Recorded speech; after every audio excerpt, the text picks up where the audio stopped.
আমাদের ব্রেন মানে মস্তিষ্ক সম্ভবত ইউনিভার্সের সবচেয়ে জটিল সবচেয়ে আশ্চর্য জিনিস, কিন্তু মুশকিল হলো এর সাথে কোনো ইউজার ম্যানুয়াল আসে না, তাই না? ঠিক। তবে জন মেডিনার ব্রেন রুলস বইটা মানে কিছুটা সেই অভাবটা পূরণ করার চেষ্টা করে। হ্যাঁ, আজ আমরা ওই বইটার উপর বেস করে পাওয়া সোর্সগুলো একটু ঘেঁটে দেখব। মানে ব্রেন কিভাবে কাজ করে তার কিছু সায়েন্টিফিক নিয়ম জানার চেষ্টা করব। একদম।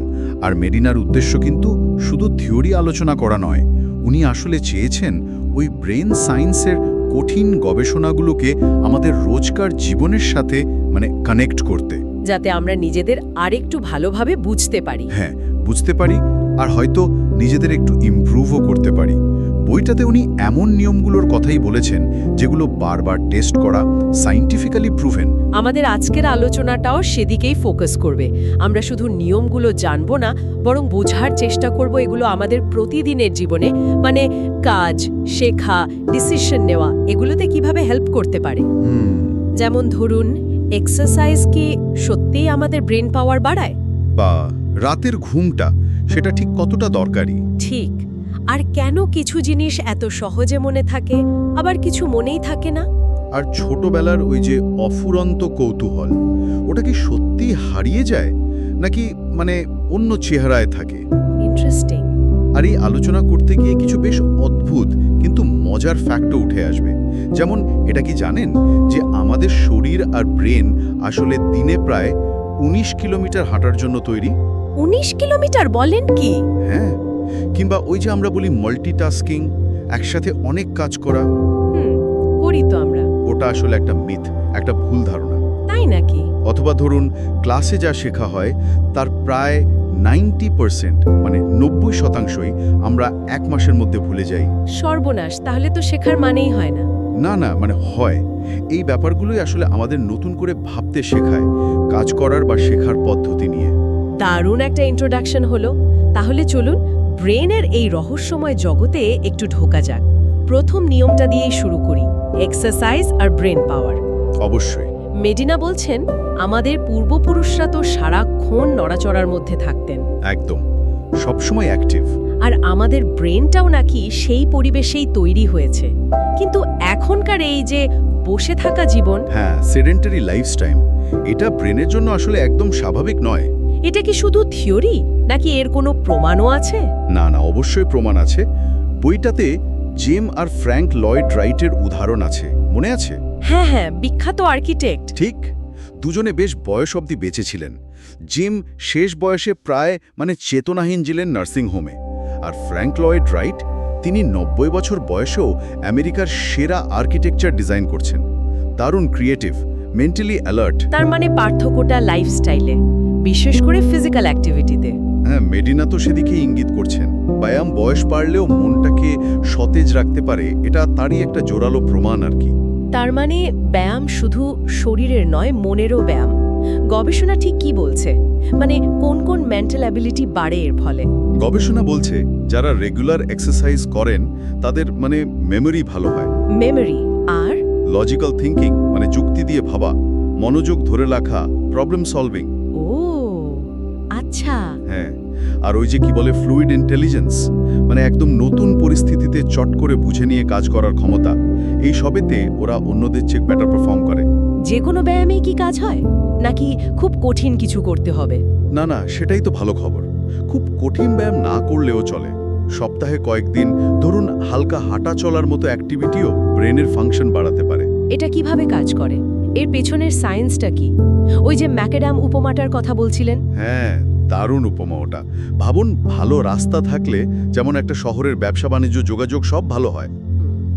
ব্যায়ামও ব্রেনের ভেতরে ঠিক সেটাই করে। এটা ব্রেনে ব্লাড সার্কুলেশন বাড়ায়, ফলে ব্রেন সেলগুলো বেশি অক্সিজেন পায়, বেশি নিউট্রিয়েন্টস পায়। আচ্ছা। শুধু তাই না, ব্যায়াম নতুন ব্লাড ভেসেলস মানে রক্তনালী তৈরি করতেও হেল্প করে, যেন ব্রেনের ভেতরে নতুন নতুন সাপ্লাই রুট তৈরি হচ্ছে। বাহ, তার মানে ব্রেনের ভেতরে পরিকাঠামো বা ইনফ্রাস্ট্রাকচারই উন্নত হচ্ছে। এর লং টার্ম এফেক্ট কি? লং টার্মে এর ফলে ব্রেন সেলগুলো হেলদি থাকে, ওয়েস্ট প্রোডাক্টগুলো সহজে বেরিয়ে যেতে পারে, আর এটা ডিমেনশিয়া বা অ্যালজাইমারের মতো মানে বয়সজনিত মানসিক রোগের ঝুঁকি কমাতে সাহায্য করে। তাহলে রোজগার জীবনে অল্প স্বল্প অ্যাক্টিভিটি যোগ করাটা খুব জরুরি। খুবই জরুরি। হয়তো লিফটের বদলে সিঁড়ি ব্যবহার করা বা মিটিংটা একটু হেঁটে হেঁটে করা।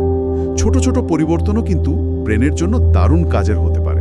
বেশ, বোঝা গেল দিনের বেলায় ব্রেন সচল রাখতে ব্যায়াম জরুরি, কিন্তু রাতের বেলায় ঘুমের ব্যাপারটা?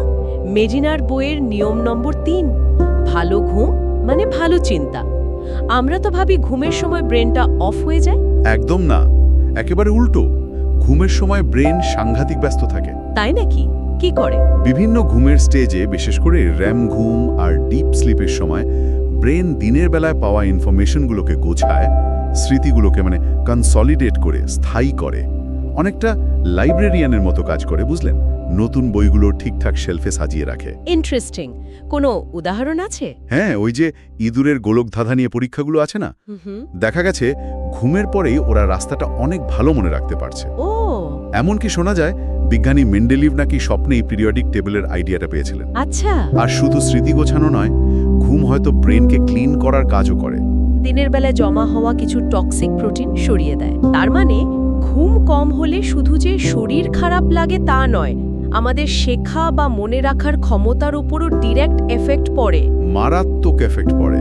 ঘুম কম হলে মনোযোগ দেওয়া কঠিন হয়, নতুন কিছু মনে রাখা যায় না, মেজাজ খিটখিটে হয়ে যায়, লজিক দিয়ে ভাবার ক্ষমতা কমে যায়। আর যদি অনেক দিন ধরে ঘুমের অভাব হয়, তাহলে শরীরের ভেতরে এমন কেমিক্যাল চেঞ্জ আসে যা হয়তো এজিং প্রসেসকেও ফাস্ট করে দেয়। সর্বনাশ। তার মানে শেখা বা যে কোনো ভালো পারফরমেন্সের জন্য যথেষ্ট আর ভালো কোয়ালিটির ঘুমটা মাস্ট, অপরিহার্য, অ্যাবসলিউটলি এসেনশিয়াল। বইটাতে ঘুমের সময়ের ব্যক্তিগত তফাৎ নিয়েও কথা আছে। কেউ ভোরের পাখি লার্ক, সকালে ফ্রেশ, আবার কেউ রাতের প্যাঁচা আউল, রাতে বেশি প্রোডাক্টিভ। হ্যাঁ, এটা সত্যি। প্রত্যেকের বডি ক্লক একটু আলাদা। কিন্তু দিনের মাঝামাঝি একটা ঝিমুনি ভাব, ওটা নাকি প্রায় সবারই আসে। প্রেসিডেন্ট জনসনের ওই দুপুরে ঘুমানোর অভ্যাসের কথাটা মনে পড়ল। হ্যাঁ, ওটা আমাদের শরীরের একটা স্বাভাবিক রিদম। দিনের মাঝামাঝি সময় আমাদের জেগে থাকার যে ড্রাইভ, সার্কাডিয়ান রিদম, আর ঘুম পাওয়ার যে চাপ, হোমিওস্ট্যাটিক প্রেশার, ওগুলো একটা বিশেষ জায়গায় আসে যখন একটু ঝিমুনি লাগে। এই সময় একটু ঘুমিয়ে নেওয়া কি ভালো? ন্যাপ? দারুণ কাজের হতে পারে। নাসার একটা স্টাডিতে দেখা গেছে পাইলটদের মাত্র ২৬ মিনিটের একটা ন্যাপ ওদের অ্যালার্টনেস ৩৪% বাড়িয়ে দিয়েছিল। বলেন কি? ২৬ মিনিটে এত তফাৎ? হ্যাঁ, তাই সুযোগ থাকলে একটা ছোট পাওয়ার ন্যাপ কিন্তু দিনের পারফরম্যান্সকে অনেকটাই বুস্ট করতে পারে। খুবই কাজের টিপস। এবার একটু মনোযোগের দিকে আসি। নিয়ম ৬, আমরা বোরিং জিনিসে মনোযোগ দিই না। এটা তো ভীষণ সত্যি কথা। লম্বা মিটিং বা ক্লাসে মন রাখা কি যে কঠিন। ঠিক, মেডিনা বলছেন গড়ের 10 মিনিটের বেশি একটানা অ্যাটেনশন ধরে রাখা আমাদের জন্য বেশ কঠিন। মাত্র 10 মিনিট? হ্যাঁ, তারপর মনটা অন্যদিকে যেতে শুরু করে। সেটাকে ফিরিয়ে আনতে হলে এমন কিছু দরকার যা আমাদের ইমোশনকে টাচ করে বা টপিকটাকে পার্সোনালি রেলেভেন্ট করে তোলে। মনোযোগটাকে আবার ধরতে হবে। একদম। মেডিনা এটাকে বলছেন হুক, মনোযোগটাকে আবার টেনে আনার একটা কৌশল। এটা হতে পারে একটা গল্প, একটা সারপ্রাইজিং ফ্যাক্ট বা এমন কিছু যা ইন্টারেস্ট জাগায়। তার একঘেয়ে তথ্য দিলে ব্রেন পাত্তা দেবে না। আচ্ছা, আর মাল্টিটাস্কিং? আমরা তো প্রায় ভাবি একসাথে কয়েকটা কাজ করলে টাইম বাঁচে, এফিসিয়েন্সি বাড়ে, কিন্তু এই বইটা তো বলছে এটা ভুল। পুরোপুরি ভুল। মেডিনা খুব জোর দিয়ে বলছেন মাল্টিটাস্কিং একদম মিথ, একটা ভ্রম। কিভাবে? আমাদের ব্রেন আসলে একবারে একটাই কাজে ঠিকমতো মনোযোগ দিতে পারে। যখন আমরা ভাবি মাল্টিটাস্কিং করছি, তখন আসলে আমরা খুব তাড়াতাড়ি এক কাজ থেকে অন্য কাজে সুইচ করছি, লাফিয়ে বেড়াচ্ছি। ও আচ্ছা। আর প্রত্যেকবার এই লাফ দেওয়ার সময় ব্রেনের কিছুটা সময় নষ্ট হয়, আর ভুল করার চান্সও অনেক বেড়ে যায়। কোনো উদাহরণ? সবচেয়ে ভয়ঙ্কর উদাহরণ হলো গাড়ি চালানোর সময় মোবাইল ফোন ব্যবহার করা। ও হ্যাঁ, একদম। প্রতিবার মেসেজ চেক করতে বা কল ধরতে গিয়ে মনোযোগটা রাস্তা থেকে সরে যায়, আর ওই কয়েক সেকেন্ডের অমনোযোগে কিন্তু সাংঘাতিক অ্যাক্সিডেন্টের কারণ হতে পারে। তাহলে মনোযোগ ধরে রাখার আসল চাবিকাঠিটা কি? শুধু হুক ব্যবহার করা? হুক তো একটা উপায়, তবে আরও গভীরে গেলে দেখা যায় ইমোশন একটা বিরাট রোল প্লে করে। যখন কোনো বিষয়ে আমাদের ফিলিংসকে টাচ করে তখন ব্রেনে ডোপামিন রিলিজ হয়। ডোপামিন? হ্যাঁ, এটা একটা নিউরোট্রান্সমিটার যা মেমরি তৈরি আর মনোযোগ বাড়াতে সাহায্য করে। আর ব্রেন সবসময় ইনফরমেশনের ভেতরের মূল মানেটা বা জিসটা ধরতে চায়। ডিটেলসের চেয়ে সেটাই তার কাছে বেশি ইম্পর্ট্যান্ট। তার মানে শেখানোর সময় মূল পয়েন্টটা ক্লিয়ার করতে হবে, ইমোশন অ্যাড করতে হবে। হ্যাঁ, আর অবশ্যই এক সময়ে একটা কাজ, সিঙ্গেল টাস্কিং। এই মনোযোগ আর শেখার সাথেই তো স্মৃতির প্রশ্নটা আসে। নিয়ম 7, মনে রাখার জন্য রিপিটিশন জরুরি। কিন্তু সাথেই ওই ভয়ঙ্কর তথ্যটা যে ক্লাসে যা শিখি তার 90% নাকি 30 দিনের মধ্যে ভুলে যাই। হ্যাঁ, হারমান এবিংহসের সেই বিখ্যাত ফরগেটিং কার্ভ। এটা শুনলে তো বেশ হতাশ লাগে। এত কষ্ট করে শেখার পর সব ভুলে যাব। হ্যাঁ, একটু হতাশাজনক শোনায় বটে, কিন্তু হতাশ হওয়ার কারণ নেই। কারণ মেডিনা এটাও বলছেন যে কিভাবে আমরা স্মৃতিকে আরও ভালোভাবে ধরে রাখতে পারি। আসল ব্যাপারটা হয় শেখার প্রথম মুহূর্তে, যাকে বলে এনকোডিং। এনকোডিং মানে তথ্যটা আমরা কিভাবে গ্রহণ করছি। যত ভালোভাবে বুঝবো, যত ডিটেলসে, যত ইমোশনের সাথে ওটাকে নেব আর নিজের লাইফের সাথে কানেক্ট করব, স্মৃতিটাও তত স্ট্রং আর লাস্টিং হবে। আচ্ছা, শেখার সময়কার পরিবেশটাও কি ম্যাটার করে? হ্যাঁ, সেটাও পরে মনে করতে সাহায্য করে। তাহলে কি কেবল বারবার পড়লেই মনে থাকবে, যেমন পরীক্ষার আগে সারা রাত ধরে পড়া? না, ওইভাবে একটানা পড়লে, মানে যাকে বলে ক্র্যামিং, ওতে খুব একটা লাভ হয় না। রিপিটেশন জরুরি, কিন্তু সেটা হতে হবে স্মার্টলি, নির্দিষ্ট গ্যাপ দিয়ে দিয়ে। গ্যাপ দিয়ে? হ্যাঁ, একে বলে স্পেসড রেপিটেশন। মানে একটা জিনিস শেখার পর কয়েক ঘন্টা বা কয়েকদিন পর সেটা আবার রিভাইজ করা, তারপর আরও বেশি গ্যাপ দিয়ে আবার দেখা। এতে কি হয়? এতে ব্রেন ইনফরমেশনটাকে কনসলিডেট করার, মানে লং টার্ম মেমোরিতে পাঠানোর সময় পায়। স্মৃতি প্রথমে হিপোক্যাম্পাসে টেম্পোরারিলি স্টোর হয়, তারপর ধীরে ধীরে কর্টেক্সে পার্মানেন্ট জায়গা নেয়। এই প্রসেসটার জন্য টাইম লাগে। বইটাতে শেরেসেভস্কি নামে একজনের গল্প আছে না, যিনি কিছুই ভুলতে পারতেন না? হ্যাঁ, এস নামে পরিচিত ছিলেন। সেটা কি খুব ভালো ছিল তার জন্য? না, শুনতে দারুণ লাগলো। ওর জীবনটা বেশ কঠিন ছিল, কারণ উনি ইম্পর্ট্যান্ট ইনফরমেশন আর অপ্রয়োজনীয় ডিটেলসের মধ্যে তফাৎ করতে পারতেন না। ওর মাথায় তথ্যের জঙ্গল তৈরি হয়েছিল। তার মানে ভুলে যাওয়াটাও দরকারি? অবশ্যই। আমাদের ব্রেন অপ্রয়োজনীয় জিনিস ছেটে ফেলেই জরুরি বিষয়গুলো মনে রাখে। তাই মনে রাখার আসল কৌশল হলো ভালোভাবে এনকোড করা, মানে বোঝা, কানেক্ট করা, ইমোশন যোগ করা, আর স্পেসড রিপিটিশন, মানে গ্যাপ দিয়ে রিভাইজ করা। দারুণ কৌশল। এটা তো শুধু পড়াশোনা নয়, যে কোনো কিছু শেখার জন্যই কাজে লাগবে। এবার আসি নিয়ম 9। ভিশন বা দৃষ্টিশক্তি নাকি অন্য সব সেন্সকে ছাপিয়ে যায়। এটা কিভাবে সম্ভব? এটা সত্যিই অবাক করার মতো। আমাদের ব্রেনের প্রায় অর্ধেক রিসোর্স, মানে almost half of the brain পাওয়ার খরচ হয় আমরা যা দেখি সেই ভিজুয়াল ইনফরমেশন প্রসেস করার জন্য। অর্ধেক? হ্যাঁ, অন্য কোনো সেন্স এতখানি জায়গা পায় না। মেডিনা ওয়াইন টেস্টিং এর উদাহরণটা দিয়েছেন। হ্যাঁ, মনে আছে। সাদা ওয়াইনে লাল রং মেশানো ছিল। ঠিক। আর শুধুমাত্র রং দেখে এক্সপার্টরা বিভ্রান্ত হয়ে গেলেন। লাল ওয়াইনের টেস্ট, স্মেল ডিসক্রাইব করতে শুরু করলেন। তার মানে আমরা চোখ দিয়ে যা দেখছি, ব্রেন তার থেকেও বেশি কিছু করছে। আমরা আসলে ব্রেন দিয়ে দেখি। একদম ঠিক বলেছেন। চোখ তো শুধু লাইট রে কালেক্ট করে সিগন্যাল পাঠায়, আসল কাজটা করে ব্রেন। সে ওই সিগন্যালগুলোকে অ্যানালাইজ করে, ফিল্টার করে, নিজের আগের এক্সপিরিয়েন্স, বিলিফ, এক্সপেকটেশন এগুলোর সাথে মিলিয়ে একটা মানে তৈরি করে। তার মানে আমরা যা দেখি সেটা আসলে ব্রেনের তৈরি করা একটা ইন্টারপ্রিটেশন? অনেকটা তাই, একটা কনস্ট্রাকশন। ব্রেন এমন জিনিসও দেখতে পারে যার বাস্তবে অস্তিত্ব নেই, যেমন হ্যালুসিনেশন। তাহলে কি এর মানে এই যে আমরা ছবির মাধ্যমে সবচেয়ে ভালো শিখি বা মনে রাখি? হ্যাঁ, এবং এর একটা নামও আছে, পিক্টোরিয়াল সুপেরিয়রিটি ইফেক্ট, মানে ছবির শ্রেষ্ঠত্ব। আচ্ছা। স্টাডিতে বারবার দেখা গেছে ইনফরমেশন যদি লেখার পাশাপাশি ছবি, গ্রাফ বা ডায়াগ্রাম দিয়ে দেওয়া হয়, তাহলে সেটা মনে রাখার চান্স অনেক বেড়ে যায়। কেন? কারণ আমাদের ব্রেন নাকি শব্দগুলোকেও ছোট ছোট ছবির সেট হিসেবে প্রসেস করে। তাই পাওয়ার পয়েন্ট স্লাইডে একগাদা লেখার চেয়ে একটা ভালো মিনিংফুল ছবি অনেক বেশি পাওয়ারফুল হতে পারে ইনফরমেশন দেওয়ার ক্ষেত্রে। এটা তো প্রেজেন্টেশন বা পড়ানোর স্টাইল নিয়ে নতুন করে ভাবতে বাধ্য করছে। দারুণ।